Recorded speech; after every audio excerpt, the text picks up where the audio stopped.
Market ಒಳಗ 7,000+ stocks ಅದಾವ, 2,000+ mutual funds ಅದಾವ, ಮತ್ತೆ IPO ಅಂತೂ ಯಾವಾಗ್ಲೂ ಐತಿ. ಕರೆ ಹೇಳಿದ್ರೆ ಇವನ್ನೆಲ್ಲ ಅನಲೈಸ್ ಮಾಡೋದಂತೂ ಆಲ್ಮೋಸ್ಟ್ ಇಂಪಾಸಿಬಲ್. ಅದಕ್ಕ ನನಗ ಯಾರಾದ್ರೂ ಪರ್ಸನಲ್ ರಿಸರ್ಚ್ ಅನಲಿಸ್ಟ್ ತರ ನನಗೋಸ್ಕರ ಕೆಲಸ ಮಾಡೋದಿಷ್ಟ. ಈಗ ನನಗೆ ಯಾವ್ದಾರ ಸ್ಟಾಕ್ ಬಗ್ಗೆ ಅಂಡರ್ಸ್ಟ್ಯಾಂಡ್ ಮಾಡ್ಬೇಕಂದ್ರ ಅವರ ಅವರ್ಸ್ ಒಳಗ ರಿಪೋರ್ಟ್ ರೆಡಿ ಮಾಡಿ ಪ್ರೆಸೆಂಟ್ ಮಾಡ್ತಾರೆ.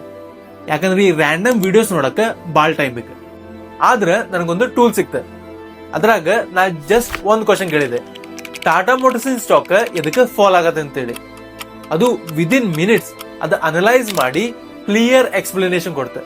ಸ್ಟಾಕ್ ಒಳಗೆ ಏನ್ ನಡೆಯಂತೈತಿ ಮತ್ತೆ ಇದ್ರೊಳಗೆ ಕೀ ಫ್ಯಾಕ್ಟರ್ಸ್ ಏನ್ ಅದಾವ, ಈ ತರ ಫುಲ್ ಎಕ್ಸ್ಪ್ಲನೇಷನ್, ಅದು ಆಡಿಯೋ ಫಾರ್ಮ್ಯಾಟ್ ದಾಗ.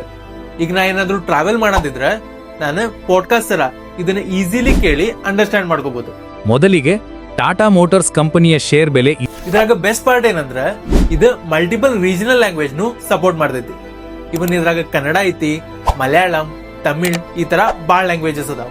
ನಿಮಗೇನಾದ್ರೂ ಈ ಟೂಲ್ ಪರ್ಸನಲಿ ಟ್ರೈ ಮಾಡ್ಬೇಕಂದ್ರೆ ಅನಲಿಸ್ಟ್ ಅಂತೇಳಿ ಕಮೆಂಟ್ ಮಾಡಿ.